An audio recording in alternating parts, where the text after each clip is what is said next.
in the game just to get my fatty. And these lazy ain't got competition. It's me versus me, love Key Talk gang. Notification gang, Key Talk gang, really the same thing. Make sure I hit that like button for me. It helps me out greatly with the algorithm. Anyway, so check it out, man. Of course, y'all know a lot of the rappers that end up getting signed, getting big before they was in a lifestyle. They was in a lifestyle that was, talking about stealing, probably some killing, talking about some carjacking, some robberies, and stuff like that, right? Pretty much everything that y'all hear inside the music. Well, it looks like PGF NUK, who's actually out of Chicago, Chirac. If you listen to his music, you can definitely tell the type of stuff that he was inside of before he actually became a rapper. Some carjacking, some robberies, and just some plain out finessing, getting money any way that you possibly can. Right now, from the viewers, y'all see these guys make it, get the money, you're like, okay, they finally made it out. However, there's a whole nother side to it, right? A lot of the rappers blow through whatever money they got, ain't good at money management because they probably grew up not ever managing no type of money. And with that being said, they end up in the same predicament, but maybe some of them do, some of them don't, right? Well, it does look like PGF NUK has ended himself up in a predicament for kidnapping and carjacking. You know what I'm talking about? They pretty much said that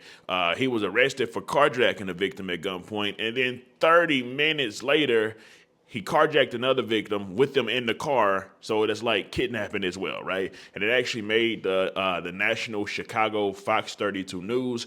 I'm going to read y'all the report of exactly what it says. So it says, man carjacked victim at gunpoint, then kidnapped and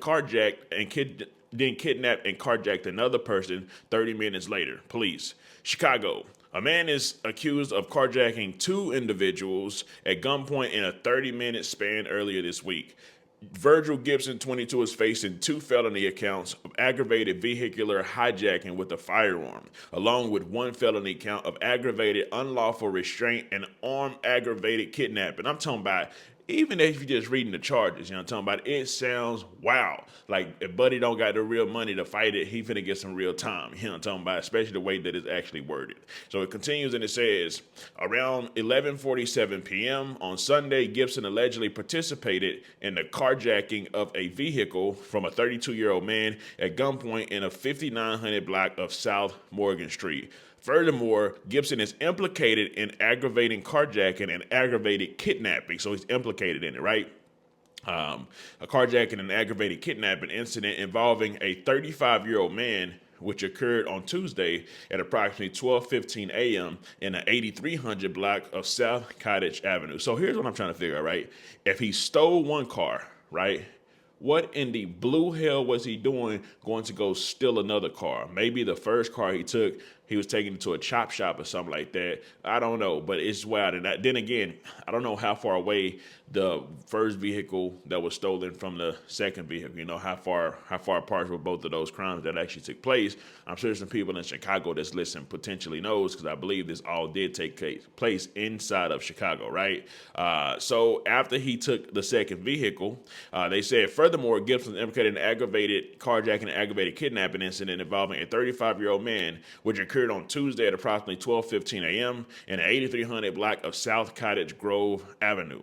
Members of the Vehicular Hijacking Task Force, well, they got a Vehicular Hijacking Task Force inside of Chicago. Maybe it is everywhere, but it's my first time ever hearing that name, right? Apprehended Gibson around 12:33 p.m. on Tuesday and subsequently charged him. His detention hearing is scheduled for Wednesday. So, of course, he's still locked up right now, right? So, if there's anybody that's listening from Chicago, which I'm sure there is, I guess my question would be, how far away are the two spots that he actually jacked the car? Because I'm trying to figure out why in the blue hell did he even jack two cars right after he jacked one? I'm thinking, okay, maybe he jacked one car because he needed a ride somewhere and he ain't had no ride nowhere, so he did it, right? So the first location of the carjacking was the 5900 block of South Morgan Street, and the second place that he actually dropped was 8300 block of South Cottage Grove Avenue. I'm sure I could just Google it and it'll tell me how far apart those are. But yeah, so PGF NUK, I don't know. I don't want to say his rap career is over. because typically when rappers go to jail and then they get out of jail, it actually boosts their career. Well, it boosts their streaming numbers and stuff, right? However, I don't know, maybe he's in the type of deal that most of these rappers get inside of, where they pretty much are slaves, right? But they still got to flex online as if they're not inside of a slave deal, and then they got to do questionable stuff like this and end up back in jail. For instance, Fetty Wap. Fetty Wap said that rap money started to dry out, so he went back to the street, started slanging that, talking about, and ended up getting locked away for however many years he got, right? So this is just the story and the truth of what happened with really a whole lot of rappers, right? Not every rapper gets a good deal. I believe 21 Savage is one of the rappers that got a good deal. London boy Savage, of course, that's what I call him, because he's from London or somewhere over there. But I think he said something about he owns his masters. He gets paid for streaming as well, which a lot of rappers, they don't really get paid for streaming. They got to go on tours and all this other stuff just to be able to collect that money, right? Because the type of contracts that they're actually inside of. But with all that being said, man, listen, bro, PGF NUK is gone. From the way these charges looking, Buddy might be gone for a while, unless his label or somebody gonna bail him out, or his people, somebody, his homies gonna bail him out or something like that. But you know how that be, of course, with a whole lot of the street gangs, right? And it really be everybody for themselves, even though they call you brother. Anyways, let me know something. Comment down below. Let me know what you think about this entire ordeal.